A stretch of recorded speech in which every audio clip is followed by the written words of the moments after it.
Պարոն Վարդանյան, ազգային ժողովի պատգամավոր Ազատդեմոկրատներ կուսակցության նախագահ Խաչատուր Հովելյանը ազգային ժողով է ներկայացրել Եվրասիական տնտեսական միությանը Հայաստանի անդամակցությունը դադարեցնելու նախագիծը։ Ես ուզում եմ իմանալ ձեր կարծիքը,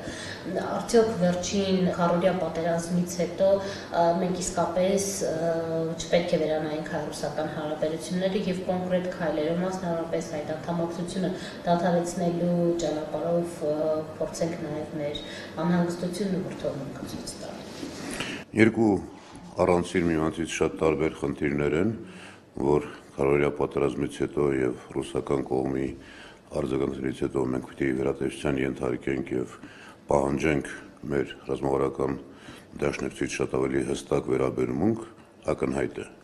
Բայց ես կգրադասեի, որ եթե որևէ պատգամավոր, անհատ պատգամավոր օրենսդրական նախաձեռնություն է իրականացնում,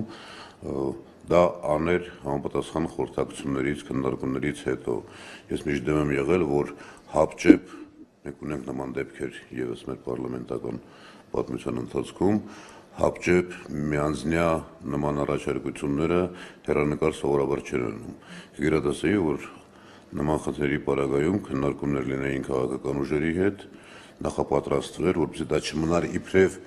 անձը կարևորող կամ իր քաղաքական ուղղությունը կարևորող զուտ պրոպագանդիստական ինչ-որ քայլ, այլ ունենար շարունակություն եւ հետևանքներ։ Այս առումով ես կարծում եմ դա ճիշտ մոտեցում չի։ Պարոն Վարդանյան, դրա արդյունավետությունը նկատի ունեմ Եվրասիական տնտեսական միությանը կողմ քվեարկած ազգային ժողովի պատգամավորները ոչ միայն մեծամասնություն էին կազմում, այլ գրեթե պատգամավոր չկար, որ դեմ էր, 9 պատգամավոր ընդամենը այս իրավիճակն ունենք հայ-ռուսական հարաբերություններում, չէ՞ կարծում դրանց թիվը չի ավելանա։ Ես Եվ նաև ԵՏՄ-ից չունենք կոնկրետ փաստորեն արձանագրված ոչ տնտեսական, ոչ Գիտեք, մենք խոսում ենք զուտ տնտեսական հարաբերությունների մասին, ԵՏՄ-ի մասին, սա բոլորովին այլ հարց է եւ այստեղ կարող են լինել օբյեկտիվ եւ սուբյեկտիվ պատճառներ այս կարճ ժամանակում որքանով է արդյունավետ եղել։ Միանգամից խաչ քաշել եւ ասել ուրեմն սխալ էր, ես համաձայն չեմ։ Ես ինքս ձեռնպահ եմ քվեարկել այդ ժամանակ այլ մոտիվացիաներով, բայց կրկնում եմ, խառնել տնտեսական հարաբերությունները միանգամից այսօրվա իրավիճակի պատերազմական իրավիճակից բխող քայլերի հետ ես համաձայն չեմ այս տեսակետի հետ։ Ես կարծում եմ, որ երկու կողմում էլ մենք անելիքներ ունենք եւ տնտեսական հարաբերությունները իսկապես որակական նոր վիճակի բերելու եւ առնվազն փորձելու, առնվազն այդ ուղղությամբ Հայաստանի կառավարությունը պարտավոր է շատ ակտիվ աշխատել։ Երկրորդ մենք իսկապես ունենք խնդիր այստեղ դուք տեսաք Հայաստանում պիտի կայանար հերթական համաժողովը ԵՏՄ-ի մեր գործընկեր ԵՏՄ-ի մեջ մտող պետություններից մեկը փաստորեն արգելափակեց սա եւս հետեւություններով հնարավորություն պիտի տա։ Կարծես թե հիմա մայիսին վերջնականապես որոշվել է, ես մանրամասներից տեղյակ չեմ, թե Մոսկվայում կայացած նիստի ժամանակ հանրապետության վարչապետը ինչ փակ շրջանակներում ինչ հարցեր է բարձրացել եւ որքանով են համապատասխան եղել մեր այսօրվա պահանջվածին եւ անհրաժեշտությանը, ես կարծում եմ չի կարելի միանգամից խառնել երկու հարց իրար, որ մենք պահանջ ունենք, ակնկալիք ունենք շատ ավելի մեծ ռազմավարական գործընկերոջից եւ հապկի շրջանակներում եւ ընդհանրապես Ղարաբաղյան հարցի կարգավորման շրջանակներում ակնհայտ է, բայց միանգամից շփոթել մեկը մյուսի հետ տեղին չէ։ Պարոն Վարդանյան, ինչ կոնկրետ գործողություններ պիտի հետևեն այս քառօրյա պատերազմից հետո հայ-ռուսական հարաբերությունների վերանայման ուղղությամբ։ Ակնհայտ է, որ իշխանությունը այս անգամ ի տարբերություն մինչև պատերազմական իրավիճակը, բացի մտահոգությունից եւ այսպես Ռուսաստանին, Ադրբեջանին զենք վաճառել, բացի բիզնես շահից, այլ կերպ չէր ներկայացնում եւ այդքան մտահոգություններ չէր հայտնում։ Մինչդեռ հիմա մենք տեսնում ենք բավականին կոշտ գնահատական։ Այս գնահատականները պետք է ինչ-որ ձեզ փաստաթղթավորել։ Փաստաթղթավորելը արտգործնախարարության խնդիրն է, հիմնավորումները սրանք շատ ավելի լուրջ աշխատանք են ենթադրում։ Ես կարծում եմ մեր հիմնական անելիքը մեզ է վերաբերում։ Ես նույնիսկ մեր պայմանագրային հարաբերությունները նկատի ունենալով հանդերձ, պահանջները նկատի ունենալով խստացնելը եւ հստակնալուց հանդերձ, ես կարծում եմ մենք ավելի պիտի զբաղվենք մեր ներսը կարգի բերելով եւ մեր բանակի մարտունակությունը, սպառազինությունը արդիականացնելու ցանկացած գնով սա ապահովելու։ Սա մեր աշխատանքն է։ Ակնկալել, որ ինչ-որ մի փուլում որևէ հարևան, որևէ գործընկեր զուտ քոշայերն է պաշտպանելու միամտություն է, 100-ամյա միամտություն է։ Որևէ մեկը, դա կլինի Ռուսաստանը, դա կլինի Միացյալ Նահանգները, դա կլինի Եվրոմիությունը, միակողմանի կամ զուտ հայկական շահերը պաշտպանելու քայլեր չեն անելու։ Մենք պետք է այնքան ուժեղ լինենք ներքնապես եւ մեր խնդիրները փորձենք ինքներս լուծել, որպեսզի մեզ հաշվի առնեն, մեզ հարգեն եւ նաեւ գնահատեն այս գործակցությունը։ Ես աշխատանքի դաշտը շատ ավելի 90%-ով տեսնում եմ մեր ներսում, նոր միայն 10% արդեն դիվանագիտական եւ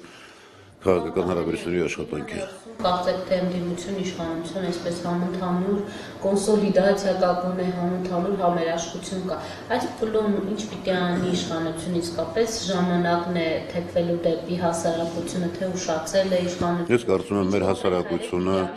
մեր հասարակությունը, մեր քաղաքացիները, մեր ժողովուրդը դաս տվեց անխտիր բոլորին։ Շատերը թերահավատային, թե արդյոք նոր պատերազմի դեպքում ովքեր են կռվելու, ինչ է կատարվելու, մեր եզարթությունը այլ հոգսեր մտահոգություններ ունի, հասարակությունը մեծից փոքր եւ երիտասարդությունը հատկապես ապացուցեց, որ ինքը մեր հայ տեսակն է, ինքը իր հայրենիքի համար պատրաստ է արյան վերջին կաթիլը տալու եւ մեր տասնյակ ու տասնյակ զոհերը սա են ապացուցում։ Իշխանության, ոչ միայն իշխանության, քաղաքական ուժերի, գործարարների, այսպես կոչված օլիգարխների դասը պիտի լինի հետևյալը։ Մենք պիտի այս տնայնագործությունից դուրս գանք։ Մենք պիտի ամեն ինչ անենք պետականության ուժեղացման համար, բանակի ուժեղացման սպառազինության համար եւ Հայաստանում ստեղծել այնպիսի մթնոլորտ, այնպիսի բարեփոխումներ Հայաստանում, որ այս ժողովուրդը տեսնի, որ իր մասին մտածող կա։ Իրեն վերաբերում են սրտացողորեն, սիրում են, ինչպես ժողովուրդն է սիրում իր երկիրը, իր հայրենիքը, այդպես պիտի իշխանությունները, քաղաքական ուժերը ապացուցեն, որ իրենք այդ նույն տեսակի մաս են կազմում եւ պիտի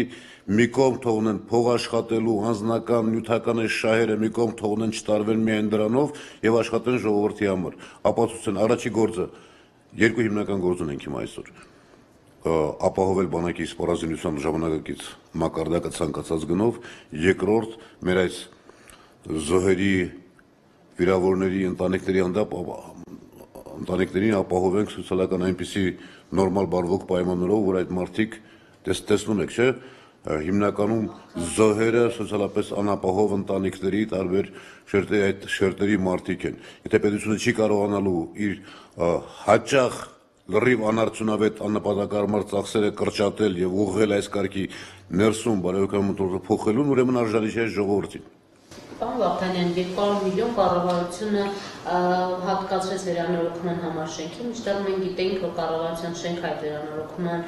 կարիքը չունի, այսինքն մեր բյուջեն իսկապես անարդյունավետ է տնօրինվել առ այսօր։ Եկեք 200 միլիոնը շատ մեծ գումար չի, բայց օրինակ նույն Կենտրոնական բանկի Դիլիջանյան կենտրոնը, որ սկզբից նախատեսված էր, հայտարարում է, որ Կենտրոնական բանկը դառնալու է Դիլիջան եւ այնտեղ դառնալու է ֆինանսական կենտրոն, բայց վերջում հսկայական միջոցներ ծախսելով դարձավ ընդհանրապես ուսումնական կենտրոն, Պեկի ուսումնական կենտրոնը նույն Դիլիջանում էլի վիթխարի գումարներ, ակնհայտորեն մեր այսօրվա խնդիրներին անհամարժեք ծախսումներ են սրանք։ Եվ այսպես ես վստահ եմ, տասնյակ ու տասնյակ այլ ծախսեր կան։ Ես վստահ եմ նաեւ, որ պետական յուրաքանչյուր չինովնիկ, պաշտոնյա, ծառայող, սկսած նախագահից մինչև վերջին պաշտոնյան, պիտի փոխեն վերաբերմունք իրենց գործի հանդեպ։ Եթե սա այս առաջնահերթությունները հիմա չգիտակցվեն, անընդհատ չի կարելի հույս դնել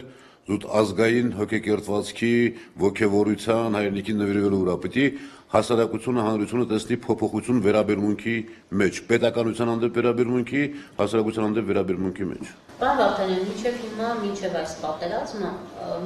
մեր երկրում, երբ հարցնում էին զարգացում չկա, գումարներն են գնում, ասում են պատերազմող երկիր եմ, սպառազինություն են ձեռք բերում։ Ստացվեց, որ մենք այս տարիների ընթացքում որևէ քայլ չենք արել, թե նախորդ եկեք եթե միանշանակ գնահատականներ չտակ։ 80-ականների զենքի մասին հանրության նախագահը խոսել է Գերմանիայում եւ գուցե այդ կոնտեքստի մեջ նաեւ դա բերել Հայաստանում եւ դարձնել շարժման առարկա, այդպես չի։ Ես համաձայն չեմ, որ որևէ բան չի արվել։ Բայց որ շատ ավելին էր հնարավոր անել, ակնհայտ է։ Եկեք միանգամից խաչ չքաշենք եւ գնահատականները տանք այսքան միանշանակ ու այսքան ոչ ճշգրիտ։ Այս ընթացքում սպառազինությունները ձեռք են բերվել իսկապես մեր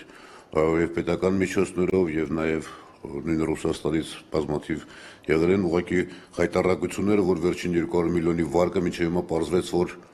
Չի ստացվել, չի վայելը, բայց ասել, որ որևէ բան չի արվել, համաձայն չեմ։ Ի վերջո,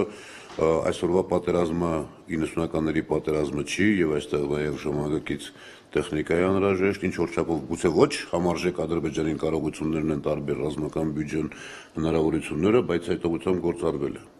Այլ խնդիր, որ հիմա պիտի 13 նկատի ունենալով շատ ավելին արվի եւ բոլոր հիմնական միջոցները ուղղեն դրան։ Պետք է կոչ արվել օլիգարխներին, օրինակ այդքան գումարներ եւ այդքան եկեղեցիներ կառուցելու փոխարեն այդ գումարների մի զգալի Գիտեք, հետին թվով միջդատողություններ անելը հեշտ է։ Ես կարծում եմ, որ այդտեղ մենք ռեզերվ ունենք։ Յուրաքանչյուր հայ մարդ, եթե ինքը հաճախ ոչ սեփական աշխատանքով, այլ արտոնությունների եւ այլնի պատճառով որ հասցուն գիտակ կուտակել, բնական է, որ իր մի մասը պիտի հատկացնի հենց պետական շահերին, բանակի շահերին, բայց սա միայն կոչով է արվում, սա արվում է կազմակերպված ներքին աշխատանքով, մինչև հիմա որ չափով է այսպես արվել, սրանք հարցեր են, որոնք ունեն շատ տարբեր ենթատեքստեր եւ պատասխաններ, բայց որ, տեսեք, մենք ունենք Իսրայելի օրինակը, որտեղ եթե